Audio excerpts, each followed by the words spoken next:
नमस्कार, स्वागत है आपका एक्सेस में जॉब्स एंड न्यूज़ चैनल में। डीएससी भर्ती के संबंध में दो अपडेट आ रहे हैं जो कि बहुत ही महत्वपूर्ण हैं। भर्ती की पूरी जानकारी प्राप्त करेंगे इस वीडियो के माध्यम से। जैसे कि आप लोगों को पता है कि काफ़ी दिन से डीएससी की भर्ती रुकी हुई है कोविड-19 की वजह से, तो उसके संबंध में नोटिफिकेशन जारी किया गया है। पूरी डिटेल्स इस वीडियो के माध्यम से। दोस्तों, वीडियो में आगे बढ़ें उससे पहले आप लोगों से निवेदन है कि जिन्होंने भी चैनल को सब्सक्राइब नहीं किया है वो सब्सक्राइब बटन को दबा दें और साथ में बेल आइकन को प्रेस कर दें और उसके बाद ऑल का नोटिफिकेशन दबा दें, जिससे कि मैं जो भी वीडियो अपलोड करूं आपको उसकी जानकारी मिले और आप टाइम पे अप्लाई कर सकें। दोस्तों, जैसे कि आप लोगों को पता है कि डीएससी भर्ती काफ़ी दिनों से हुई नहीं है, तो डीएससी भर्ती के संबंध में दो भर्तियों के संबंध में अपडेट आया हुआ है। ये जो खबर हमें मिल रही है व्हाट्सएप ग्रुप या सोशल मीडिया प्लेटफॉर्म के माध्यम से मिल रही है। जैसे कि आप लोग देख पा रहे होंगे, प्रेस रिलीज किया गया है DSC recruitment rally at the Maratha light infantry regiment central Belgaum की तरफ से। और जो भर्ती रखी गई है दोस्तों 10 और 11 फरवरी सोल्जर जनरल ड्यूटी और सोल्जर कलर की रखी गई है, और साथ में टीए पर्सन्स जो भी हैं उनके लिए भर्ती रखी गई है। जो कैंडिडेट मराठा लाइट इन्फेंट्री के हैं उनके लिए भर्ती रखी गई है। इसके लिए आपका करेक्टर एग्जाम्पलरी या फिर वेरी गुड होना चाहिए। डिसिप्लिन क्या क्या होना चाहिए दोस्तों, आप लोगों को क्या क्या नहीं होना चाहिए इसके लिए। सबसे पहले मोर देन 2 एंट्रीज पूरी सर्विस में आपकी नहीं होनी चाहिए। पनिशमेंट आपको अंडर आर्मी एक्ट सेक्शन 34, 35, 36, 37, 41 और ऑब्लिक अंडर ब्रैकेट 2 के अंदर नहीं होनी चाहिए। पनिशमेंट अवॉर्डेड रेड एंट्री और black entry even extra guard duty and duties under army act section 48 के अंदर लास्ट 5 ईयर के अंदर नहीं होनी चाहिए।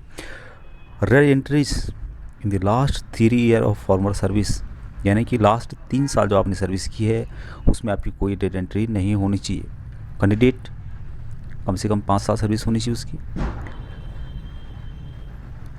और दूसरी बात दोस्तों कि डेट ऑफ री इनरोलमेंट आपका तभी माना जाएगा जब आप रिटायर हुए थे और जब आप भर्ती डीएससी में हो रहे हैं। 2 साल का गैप होना चाहिए, 2 साल से ज़्यादा गैप नहीं होना चाहिए। 2 साल से ज़्यादा गैप है दोस्तों। कोविड-19 की वजह से कोई रिलैक्सेशन मिलता है तो उसके संबंध में अभी तक कोई नोटिफिकेशन जारी नहीं किया गया है आर्मी की तरफ से। यदि आप जानना चाहते हैं ज़्यादा तो आप डीएससी सेंटर से हैं, आपके सेंटर से हैं जिला सैनिकपुर, राजा सैनिकपुर, वहाँ से पता कर सकते हैं इसके बारे में। यदि कोई छूट मिली है तो फिलहाल इसके बारे में कोई लेटर नहीं दिया गया है। मेडिकल कैटेगरी आपकी सेफ 1 होनी चाहिए। कॉजेज ऑफ डिस्चार्ज ने डिस्चार्ज आने का कारण क्या होना चाहिए दोस्तों। सबसे पहले तो आपका यहाँ पे लिखा है कि इंडिविजुअल की जो है सर्विस पूरी होनी चाहिए।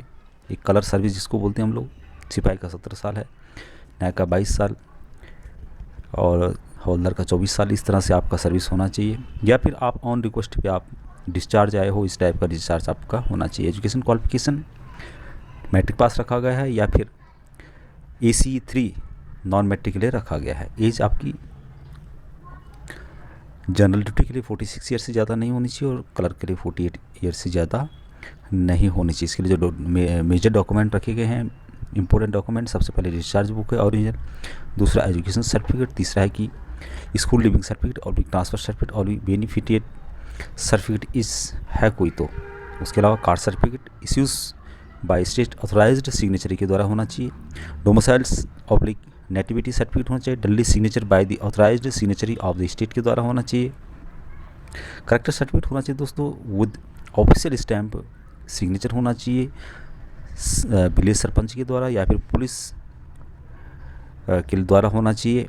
डेट ऑफ बर्थ जिसके अंदर लिखा हो इंडिविजुअल का, और this certificate will be valid for 6 month from the date of issue. Date of issue से 6 महीने के लिए ये वैलिड होता है।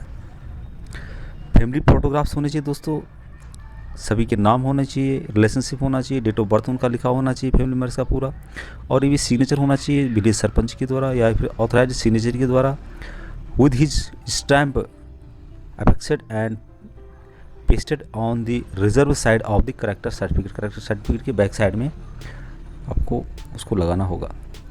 इसके अलावा आर्मी ग्रुप इंश्योरेंस सर्टिफिकेट होना चाहिए। 2 set of photo state copies attested of all original certificate का होना चाहिए आपके पास। 12 कॉपीज होना चाहिए एटलीस्ट, कम से कम 12 कॉपीज होना चाहिए जो कि लेटेस्ट पासपोर्ट साइज़ के आपके कलर फोटोग्राफ्स होने चाहिए। वेरिफिकेशन सर्टिफिकेट होना चाहिए duly signature by the superintendent of police के द्वारा। ATC certificate signature by the commanding officer oblique record officer, ये ओनली टीए के लिए रखा गया है। और इम्पोर्टेंट बात दोस्तों, candidate who are eligible for enrolment in DSC soldier general duty oblique clerk to report the regiment centre 8 hour, यानी 8 बजे आपको रिपोर्ट करना होगा 10 फरवरी को, तभी आप इसमें भाग ले सकते हैं जो ये रैली हो रही है। 19 फरवरी को दोस्तों ये लेटर जारी किया गया है। तो दोस्तों जानकारी थी एक भर्ती के संबंध में। अभी दूसरी भर्ती के ऊपर ले चलते हैं आप लोगों को।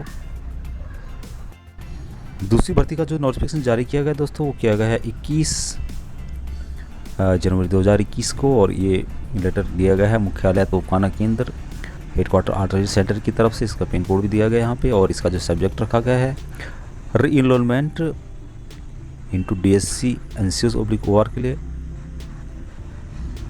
इसमें दोस्तों जो डेट लिखे गए हैं, date of screening oblique PPT of ESM NCO oblique OR के लिए 6 बजे से शुरू हो जाएगा 7 फरवरी 2021 को, और 8 फरवरी 2021 को भी सेम रखा गया है। ये भी लेटर जारी किया गया है दोस्तों, जैसे कि आप लोग देख पा रहे होंगे, और सभी यूनिटों को कॉपी इसकी भेज दी गई है। 2 भर्ती का डिटेल अभी तक हमारे पास पहुंचा है। यदि आप इसके बारे में ज़्यादा जानकारी प्राप्त करना चाहते हैं तो आपके यदि दोस्त जो आर्मी में सर्विस कर रहे हैं उनसे आप बोल सकते हैं कि यहाँ जो नंबर दिया गया है एस्कॉन का 6205 आर्मी का नंबर है, इस नंबर पे कांटेक्ट करके, या फिर आपके नज़दीक यदि स्टेशन पड़ता है आर्मी का कोई, तो वहाँ से रिंग करके आप इस भर्ती के बारे में ज़्यादा जानकारी प्राप्त कर सकते हैं। तो दोस्तों ये इम्पोर्टेंट 2 वैकेंसीज थी जो 2 DSC की लेटेस्ट भर्ती के संबंध में जारी किए गए हैं। भर्ती जो DSC की है दोस्तों, उसकी क्राइटेरिया क्या क्या रखे गए हैं, कितना उसमें दौड़ है, कितना बिम रखा गया है, किस किस एज के लिए रखा गया है, पूरा वीडियो एक मैंने इससे संबंधित पहले भी बनाया हुआ है। वो वीडियो आप देखना चाहते हैं, इसकी पूरी भर्ती प्रक्रिया के बारे में बताया गया है DSC की, तो आपको वीडियो के डिस्क्रिप्शन या फर्स्ट कमेंट्स में उस वीडियो का लिंक मिल जाएगा। उस वीडियो को भी आप ज़रूर देखिएगा यदि आप भर्ती के लिए जाना चाहते हैं DSC में, तो क्या क्या आपके लिए ज़रूरी रखा गया है और किस किस तरह से आपको भर्ती होना है, पूरा डिटेल्स उसमें दिया गया है। फिजिकल स्टैंडर्ड क्या क्या होगा, दौड़ कितनी होगी, कितने बिम्स होंगे, क्या क्या होगा, पूरी जानकारी दी गई। तो दोस्तों आज के लिए इतनी ही। यदि आप पहली बार चैनल विजिट कर रहे हैं तो चैनल को ज़रूर सब्सक्राइब कीजिएगा, अच्छा लगे तो लाइक और शेयर कीजिएगा। जय हिंद दोस्तों, जय भारत, वंदे मातरम।